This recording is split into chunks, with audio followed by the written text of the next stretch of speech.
iya, bagus. Tetapi korupsinya lebih besar daripada biayanya. Sehingga sejak awal kita katakan, ayo Pak Prabowo teruskan tuh MBG, bagus program Anda. Tapi ubah dong tata kelolanya. Di situ cara-cara koruptif itu sudah dilakukan sejak awal. Dan itu kalau orang ngamati korupsi, sudah tahu itu ada korupsinya. Bahkan saya ingat Mahfud mengatakan, sedikit saja perubahan perubahan politik, maka akan terjadi korupsi nasional nih. Iya. Akan muncul semua kasus-kasus itu, kan kira-kira itu. Betul. Nah, itu yang sekarang terbukti. Mudah-mudahan kita semua belajar lah. Bahwa masyarakat tuh sekarang sudah pinter, sudah tahu, bisa menduga apa yang terjadi di belakang manuver, siapa yang berlindung kepada siapa, siapa yang melindungi siapa, kan rakyat sudah membaca, rakyat sudah pinter-pinter ya sekarang ini. Orang kelas-kelas menengah ke atas itu kan sekarang udah tahu apa yang terjadi, masa itu dibiarkan sampai terjadi. Nah, menarik juga ya, ini katanya siapa tuh Sony Sonjaya, Wakil Kepala BKN, mantan. Sony Sonjaya yang bilang, saya bersumpah tidak menjual satu sepeser pun, titik pun MBG. Kalau tidak percaya, letakkan 30 Al-Quran di kepala saya. Kenapa perlu 30 Al-Quran? Mungkin tidak tahu dia kalau Al-Quran itu 30 juz. 30 cukup satu Al-Quran bukan 30 juz yang ditaruh. Mestinya bilang 30 juz penuh di saya bilang 30. Saking semangatnya Pak, mengatakan tidak terlibat. Saking semangatnya atau saking tidak tahu. Mengelak lalu menggunakan tema agama yang dia tidak pahami. Bahwa Al-Quran itu 30 juz, bung. Bukan 30 biji. Gitu loh. Nah, tapi begini. Dia menyatakan diri ini ingin menjadi justice collaborator ya. Itu Mas Rizal menarik justice collaborator itu. Tetapi memang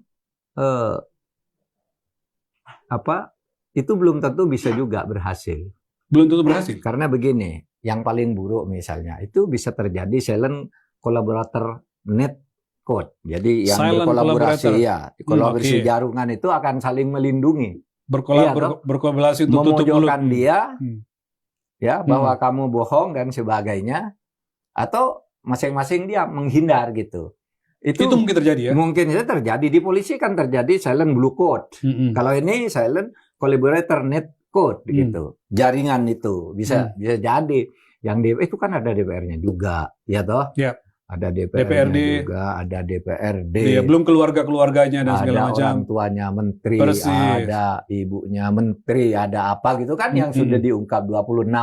Iya Pak, hari ini muncul 26 nama 26. Yang katanya ya, beredar nggak pasti, tapi katanya itu 26 nama yang sudah disebutkan oleh Pak Sony kepada penyidik yang ada di dalam HP Pak Sony, katanya Pak. Iya, dan itu kejaksaan punya tanggung jawab untuk mengungkap itu.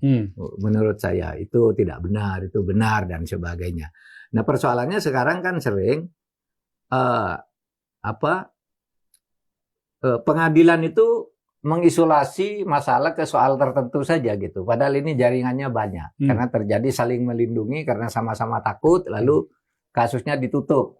Biasanya orang kuat itu lalu udah berhenti sampai di sini aja, jangan menjangkau kemana-mana. Kan banyak kasus yang dilokalisir lah ya. Dilokalisir ke orang tertentu saja gitu. Nah, oleh sebab itu ini kita dorong kejaksaan jangan sampai terjadi saling melindungi di antara mereka. Karena kalau saya baca, kalau itu benar ya, itu kan ada DPR-nya, ada menterinya, ada keluarga menteri, ada pemerintah daerah, ada macam-macam. Ada deputinya sendiri di dalam, ada deputinya sendiri gitu. Nah, itu korupsinya kalau itu berjamaah betul gitu. Nah, sekarang menurut saya gini, soal justice collaborator tuh mungkin tidak secara yuridis dulu, bukan soal itunya tadi. Justice collaborator itu memang ada aturannya ya. Di dalam undang-undang kita, justice collaborator itu ada beberapa instrumen hukum. Pertama, dia ada di undang-undang tentang LPSK, Lembaga Perlindungan Saksi dan Korban. Itu sekarang undang-undangnya nomor 31 tahun 2014.